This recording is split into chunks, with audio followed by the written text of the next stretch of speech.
Bayyanar wasu hotuna da kuma wasu bidiyoyi na fitaccen jaruma wato Momi Gombe ya tada hankalin wasu daga cikin masana'antar shirya fina-finai ta Kannywood da kuma dai sauran wasu masoyan nata.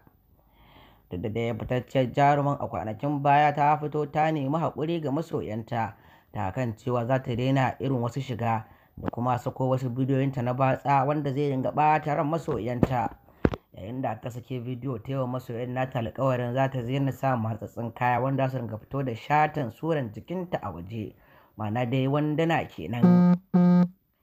Masu sauraro sai ku gyara zama tsaf kafin mu tsunduma gundanar rahotannin da kuma jin irin cikakku gami da kallon irin bidiyoyin da jarumar ta bayyana tsiraicinta da gami da tarin hotunonin da suka bayyana. Shi yasa masu sauraro muke so ku zauna tsaf domin kallon cikakken hotunan da kuma samun cikakkun bidiyo na wannan fitaccen jaruma wato Momi Gombe wadda ta yi suna a masana'antar shirya fina-finai ta Kannywood. Tabbas dai tauraruwar Momi Gombe ya daɗe yana haskawa, shi yasa ma hakan yasa ta samu dubbannin masoya da kuma mabiya da dama a faɗin sassan duniya da kuma ƙasashen Afirka musamman ma nan gida Najeriya da kuma yankunan Arewa.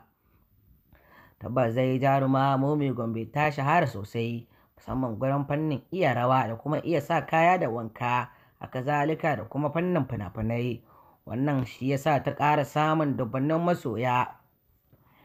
Sai dai kuma dama tabbas a rayuwa dai duk da hakan da ka samu dole za ka samu 'yan baƙin ciki, haka zalika dole rayuwarka za ta canja domin ba abin da kake a baya gaba gaɗi yanzu idan ka yi shi fito fa dole kana da masu kula da rayuwarka. Domin kowa da ya riga da ya san ita wannan duniyar baka ta mutum ma yana ta taka. Shi yasa dai musamman Momi jaruma Gombe idan ta yi wasu abubuwa sai ga an fito kafafen sada zumunta ana ta cece kuce. Ba ma da ita ba kusan dukkan sauran jaruman shirya fina-finai na Kannywood sakamakon an san fuskokinsu.